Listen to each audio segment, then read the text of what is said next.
All right, so the state of Minnesota has a problem, and that problem is Nick Shirley. A few days ago, Nick Shirley posted a video that exposes waste, fraud, and abuse that's going on in the Minnesota child care system. Allegations are that there are many different child care centers, often owned by Somalian or Americans from Somalian descent, basically are funneling millions and millions of federal and state dollars into their pockets without actually giving care to the children in the community. This is not me denying there's no validity to Nick's claims, because Minnesota is currently wrapped up in a scandal where programs that date back into the pandemic and, use federal funding to feed children or offer housing stabilization programs been victims of fraud and abuse. One thing I do want to say, there's a way to go about proving your case without looking like a ASS.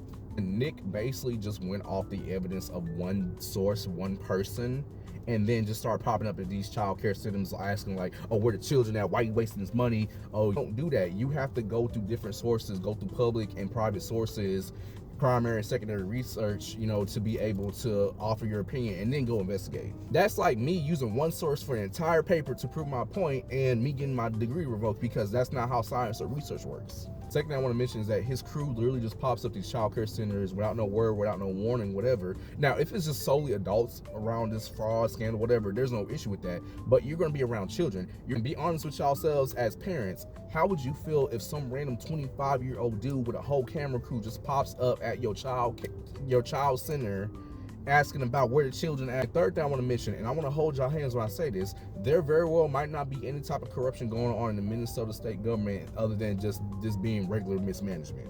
Remember the PPP loan scandal?